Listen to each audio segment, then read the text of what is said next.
Maestro Gilbón y compañeros, primero que todo quiero presentar a mi grupo, que está conformado por Lucero Cornelio Figueroa, Priscila Cruz Sánchez, Emanuel Elizalde Medina, Brian Daniel Ortiz Soria y Andrés Ramírez Solís y su servidora. En esta ocasión vamos a hacer una breve explicación sobre la articulación craneocervical y se abordarán los siguientes subtemas. Anatomía de la articulación, huesos, músculos y ligamentos, clasificación estructural, movimientos que realiza y ejes de movilidad, músculos cervicales y género de palanca al que pertenece, 1, 2 o 3. Voy a compartir pantalla para hacerles la presentación.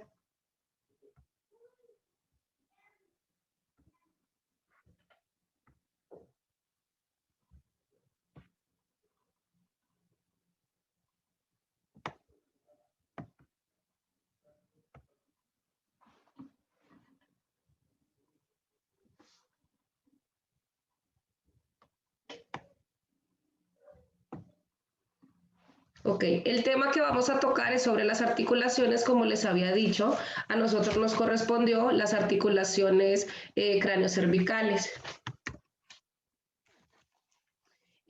Aquí nos aparece la articulación del cráneo. Está compuesto por las articulaciones de los huesos craneales, son sin artrosis, articulaciones inmóviles que fijan las piezas óseas entre sí por medio del cartílago, sin condrosis o tejido conectivo fibroso.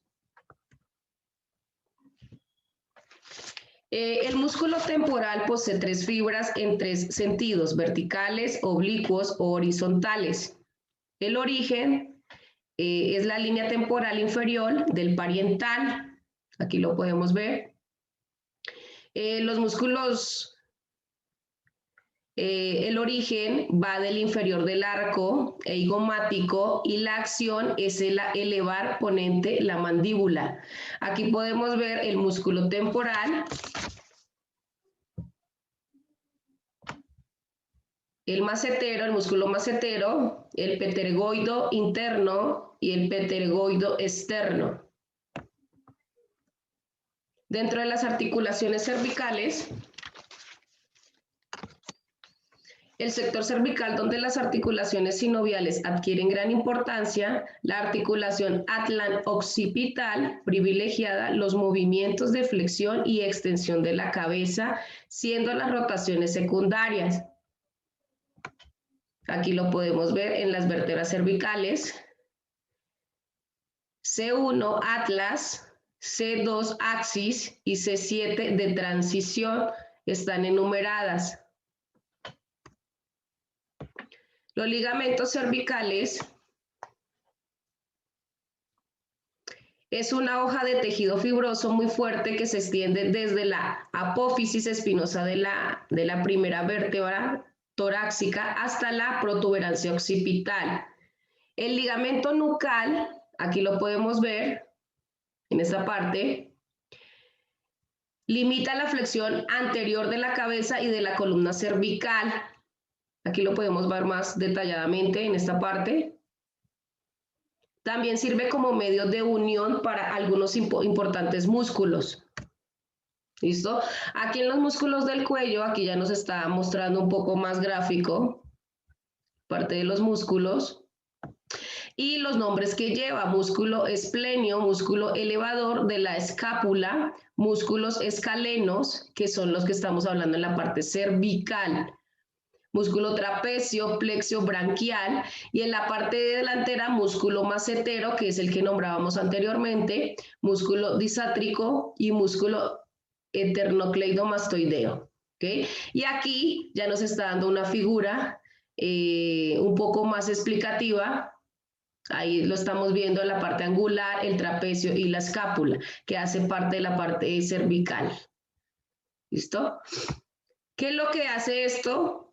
asegurar el movimiento de la cabeza y el raquis cervical, que se clasifican en músculos posteriores, dorsales, extensores de la nuca.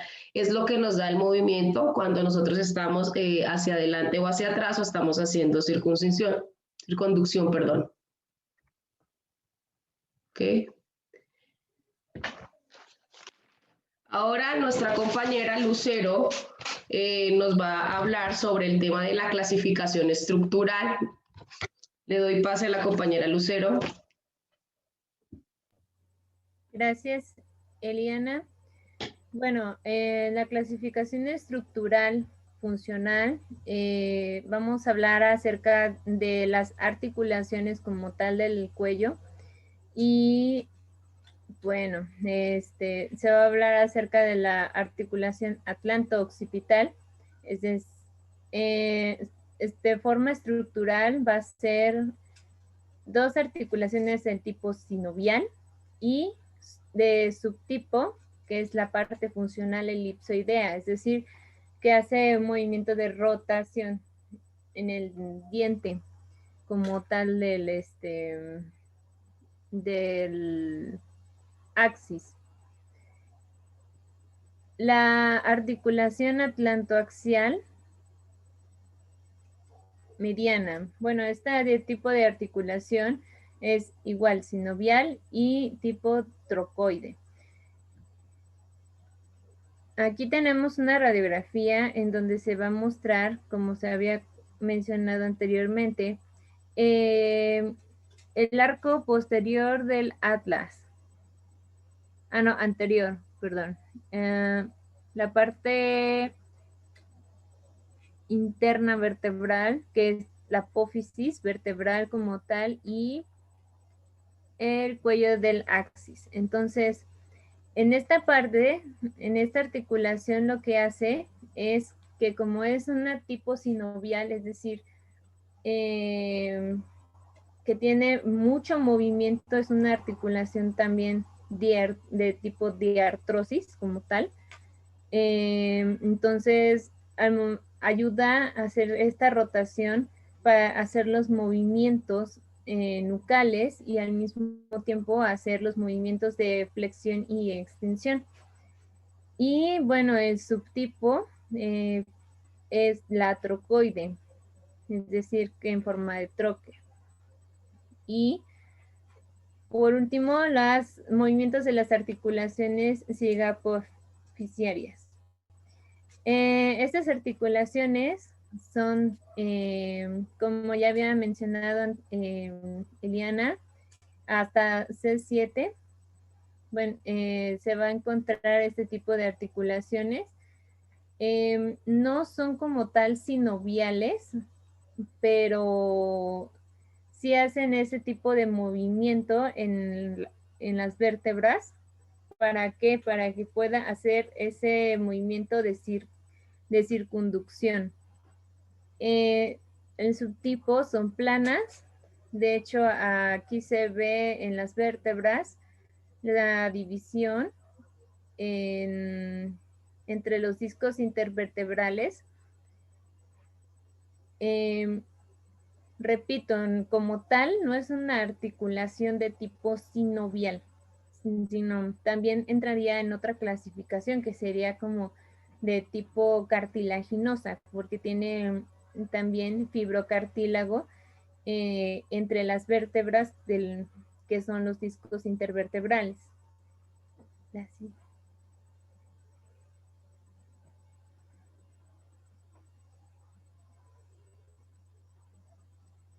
La siguiente.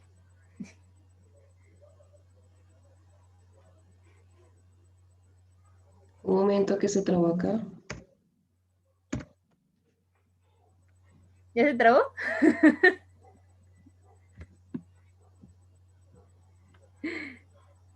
Ah, no. Espérate. A Estaba ver. bien inspirada. Así.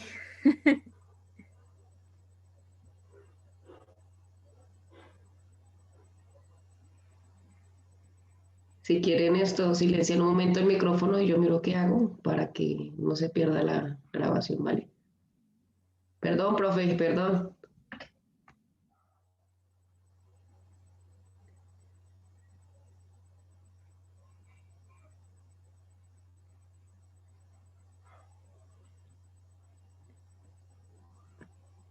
Bueno, en la articulación craneocervical, en la estructura de tipo funcional, la articulación atlanto-occipital, se pasó a decir un dato curioso antes, es de Atlanto, porque el Atlas como tal viene de la antigua Grecia. Atlas es un dios que cargaba el mundo encima, ¿no? Y el axis vendría siendo el Atlas vendría siendo el cráneo y el axis es como tal la parte que está en medio que ayuda a sostener y a hacer los movimientos rotatorios de del cuello, más principalmente. Entonces, partiendo de esto, la parte funcional, el atlanto occipital realiza movimientos de flexión y extensión de la cabeza, haciendo rotaciones secundarias, es decir, que no es como tal ayuda a hacer la rotación, sino que solamente es un ayudante, un apoyo, se podría decir, de este tipo para realizar el movimiento. La articulación atlantoaxial mediana, el movimiento es principalmente la rotación de la cabeza y como tal se dice arrastra el el atlas, haciendo girar en relación con el diente del axis, es decir, hace girar el diente y eso hace la rotación como tal del cuello. Y por último, los movimientos de las articulaciones cigapoficiarias, bueno, pues esos son los segmentos que se van a relacionar con la columna cervical, empezando desde C1 a C7 y va realizando movimientos de inclinación. Es decir, que estos movimientos de las articulaciones cigapoficiarias son los que ayudan a hacer una circunducción. Ayudan a hacer una rotación un poco más amplia. De hecho, en algunas enfermedades, en algunas patologías, las hiperextensiones a veces pueden llegar a rotar un poco más de lo normal en cuestión de grados del cuello, en una inclinación o más que nada es una inclinación hacia la parte anterior del cuerpo. Y como nota, bueno, todas las articulaciones son de tipo diartrosis, es decir, que son de constante movimiento con su cápsula sinovial, el líquido sinovial, etcétera, etcétera, etcétera.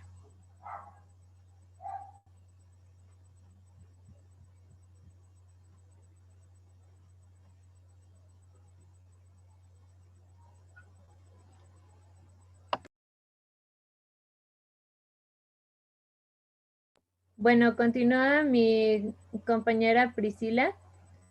Les va a hablar acerca de los movimientos de las articulaciones. Gracias, Lucero. Bueno, yo voy a hablarles acerca de los movimientos de las articulaciones craneocervicales. Bueno, la primera va a ser la flexión, que bueno, va a consistir en un movimiento de aproximación de los huesos, que son los que forman una articulación. La articulación va a permitir un movimiento hacia adelante de alguna parte corporal. En este caso, pues estamos hablando de los músculos del cuello. Después tenemos la extensión, que va a consistir en un movimiento de separación de los huesos, al contrario de la flexión, que forma una articulación. La articulación va a permitir un movimiento hacia atrás de la parte corporal, igual estamos hablando del cuello. Después tenemos el movimiento de rotación, que es cuando la articulación permite realizar los giros a través de su propio eje. Es cuando nosotros damos una indicación con la cabeza diciendo que no.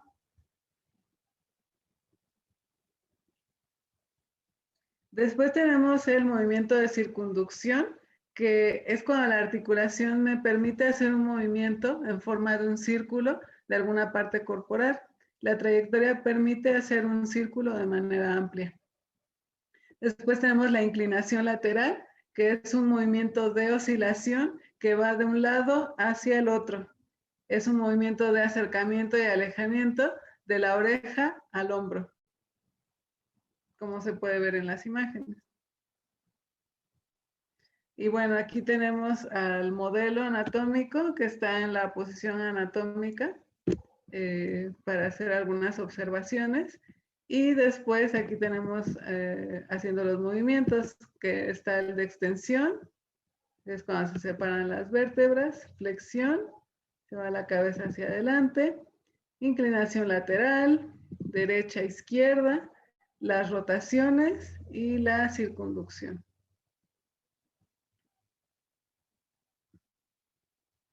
Le dejo la palabra a mi compañero Emanuel con los músculos cráneos cervicales. Gracias, Priscila. Muy bien, pues a nivel del cuello hay músculos dorsales y laterales y prevertebrales. Justamente en el tabique nucal, se divide la musculatura de la nuca en la mitad derecha y en la mitad izquierda, como podemos ver en la imagen. Ahora, vamos con el primer músculo, que es el trapecio. El trapecio está cubierto de un tejido celular subcutáneo que se encuentra en fibras descendentes hacia la región dorsal, y este músculo puede realizar extensiones o inclinaciones laterales y rotaciones contralaterales. Además, el trapecio, debajo de este se encuentra el esplenio y lateralmente el elevador de la escápula. El elevador de la escápula, como aquí lo podemos observar, justamente aquí en esta región, este va a sostener la escápula y se va a insertar las fibras musculares justo por arriba o encima de donde está el músculo occipital, pasando detrás del esplenio. Pasamos al músculo esplenio. El esplenio es un músculo que se encuentra a lo profundo del trapecio, como ya lo había mencionado, y medial al elevador de la escápula. Este está envuelto por una expansión de la fascia y tiene dos porciones. La primera es de la cabeza y la segunda es en el cuello. La porción que se encuentra en la cabeza se origina en las apófisis espinosas de las últimas vértebras cervicales, es decir, C6 y C7, y las primeras torácicas, T1 y T2. Si lo observamos aquí en la imagen, podremos ubicar que se extiende hasta esta región. Muy bien. Sus fibras son ascendentes y se insertan en las mastoides por debajo de la línea nucal superior. Precisamente por esta línea. Justo aquí. Ahora, vamos con el esplenio del cuello. El esplenio del cuello se origina desde las apófisis espinosas torácicas, que podemos ubicarlas en la región inferior, y se quedan en las apófisis transversales de la región cervical. ¿A qué nos referimos con esto? Vienen desde abajo hacia arriba. Este es el músculo esplenio, para quienes no lo han ubicado todavía. Y el músculo del cuello no llega hasta la cabeza, se queda justo mucho antes, se inserta nada más en la nuca, a diferencia del esplenio de la cabeza que va desde arriba hasta abajo. ¿Ok? La acción más importante que tiene el complejo mayor o el semiespinal de la cabeza es una extensión de la cabeza. ¿Qué quiere decir con extensión de la cabeza? Que podemos alargar el cuello para poder mirar hacia arriba o alargarlo para poder mirar hacia abajo. También funge como un antigravitatorio, evita que la cabeza tambalee y la mantiene en su lugar. Por ejemplo, muchos bailarines de breakdance o de pop beat entrenan este músculo, desarrollan este músculo para poder dejar la cabeza fija y separarlo de la región torácica. También puede llevar a cabo una pequeña rotación de la cabeza, pero no es una función muy importante. Sin embargo, también ayuda a poder girar la cabeza junto con el trapecio y apoyado con el esplenio. Pasamos a la siguiente diapositiva. Ahora vamos a observar los principales, aparte del complexo mayor, músculos que van a sostener y la unión craneocervical. Estos se le hacen llamar músculos cortos de la cabeza o suboccipitales. Estos se encuentran por debajo de los músculos anteriores, precisamente en el plano más profundo de la cara dorsal. Son 4 músculos que se encuentran pegados al complejo craneovertebral. Como bien lo mencionamos, son prácticamente aquí, vamos a decirlo que son como los abdominales de las cervicales. Prácticamente mantienen la cabeza en su lugar y le dan una estabilidad totalmente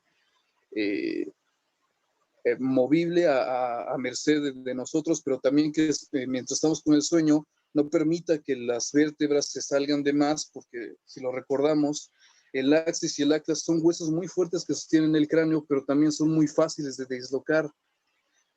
Incluso nuestra misma fuerza al bailar o al hacer un mal movimiento podría llegar a dislocar estos huesos, y estos músculos impiden precisamente para un deportista o para un bailarín que la cabeza salga de su lugar. Estos músculos pues prácticamente movilizan la cabeza. Se encuentran limitados por el pequeño espacio en el que se encuentran debajo del occipital, entre la línea nucal inferior. Vamos a marcar aquí es la línea superior y la inferior, justamente aquí. Ahí se encuentran. Pues bueno, está muy claro la imagen. Vamos a ver ahora el músculo recto posterior mayor. Es este músculo que podemos observar aquí, que ya estamos haciéndole el color. Este va desde la apófisis espinosa del axis, que la podemos encontrar justo aquí adentro. Déjenme le señalo. Aquí, justo donde está la puntita, hacia acá. ¿Ok? Hasta la parte más lateral de la línea nucal. Prácticamente estos músculos se extienden desde las apófisis espinosas hacia la nuca. Va a realizar una función importante porque también va a ayudar a poder lateralizar la cabeza hacia derecha o izquierda, o también a los costados, y a realizar pequeñas extensiones. También nos ayuda a llevar rotaciones unilaterales. La cabeza puede hacer rotaciones, obviamente deben ser controladas, no con movimientos bruscos, porque, pues bueno, la cabeza es sobre todo esta región cervical, es una parte delicada y que debemos cuidar. Incluso nosotros como maestros de educación física, se puede realizar la cabeza en movimientos de rotación, sí, pero deben ser lentos y concisos. Y ahora vamos con los siguientes, que son el oblicuo superior menor. Aquí está. Es este de aquí. Son estos dos. Parecen como dos pequeños femorales o pequeños bíceps. Estos pues van desde las apófisis transversales del atlas, que podemos encontrarlos aquí a los costados, de un lado a otro, justo aquí, en las partes laterales. Y se insertan en las líneas nucales superior e inferior. Por aquí, por donde podemos encontrar el esternomastoideo, también hasta aquí. También es un músculo importante que le permite a la cabeza realizar lateralizaciones hacia los lados y también lo mantiene unido junto con la región anterior del. Pasamos a la siguiente diapositiva ahora sí. Bueno, pues bajo estos músculos y bajo el occipital vamos a encontrar una relación de músculos al que llaman triángulo suboccipital. Sus límites se encuentran entre el oblicuo inferior y el superior. ¿Qué quiere decir? Estos músculos se encuentran por encima de los que ya hemos mencionado y también están por encima del recto posterior, y al fondo del triángulo está el arco posterior del atlas. ¿Qué quiere decir? Aparte de los músculos que ya tenemos más pegados a la región suboccipital, el triángulo suboccipital nos va a ayudar a ofrecer un soporte extra en la cabeza al momento de realizar cualquier tipo de movimiento. Por ejemplo, cuando un boxeador esquiva un golpe moviendo la cabeza y obviamente con los puños, le va a brindar un soporte extra, al igual a las gimnastas, al dar el cabezazo para fútbol. Precisamente este triángulo va a evitar que la cabeza se salga de su lugar. Si nosotros no tuviéramos este tipo de músculos o se llegaran a lastimar las fibras, no podríamos sostener la cabeza. Por eso es que las lesiones cervicales son las más peligrosas, que pueden incluso terminar hasta en la muerte. ¿Por qué? Porque si rompemos las fibras musculares que se encuentran aquí, que es lo que pasa en un desnucamiento, lo que pasa es que se pierde conexión del cerebro con la columna vertebral. Entonces el cerebro entiende que se desconectó totalmente la columna, dice, ya no tengo control de mis extremidades, por ende estoy muerto, y da más que nada una muerte cerebral. Bueno, este triángulo que está justo al fondo del arco posterior del atlas, posee una membrana posterior a la región vertebral y a la región dorsal, y va a recubrir el nervio raquídeo cervical. ¿Qué quiere decir? Justo en esta región va a brindar también protección al nervio raquídeo cervical que recorre la columna. Es este que estoy marcando hacia acá. Es por eso que este triángulo tiene una función fundamental e importante al brindar mayor seguridad, porque esto es lo que les comentaba. Si esta conexión se rompe y se parte al momento de un desnucamiento, el cerebro por ende entiende que ya no hay conexión con las extremidades ni con los órganos del corazón y entra en un proceso de muerte cerebral. Por eso estos músculos son muy importantes para proteger no solo el movimiento de la cabeza, sino también que nos permitan realizar actividades deportivas o actividades cotidianas sin lastimarnos y sin afectar nuestra vida. Dicho lo último, voy a darle la palabra a mi compañero Daniel Bryan, y nos va a hablar un poco del género de palanca.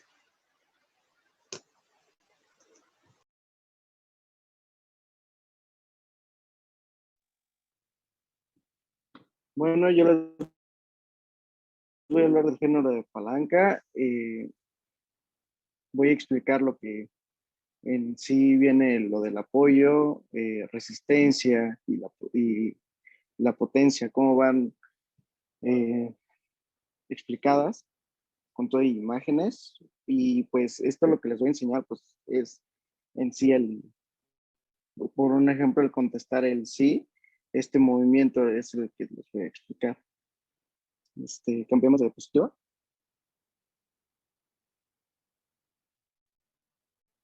Para empezar, ¿qué es una palanca? Aparte de que ahorita les voy a explicar lo que está aquí en la imagen. Es un segmento rígido que posee un punto de apoyo fijo alrededor del cual en el que posee y puede hacer una rotación, que es el que les digo, el contestar el sí. Y pues esto se puede explicar entre la fuerza externa e interna. Esto es lo que lo provoca. En la F, pues les voy a explicar ahorita todo esto. En la parte de abajo lo dice, es el apoyo, la R es la resistencia y la E es la potencia. Cambiamos de diapositiva.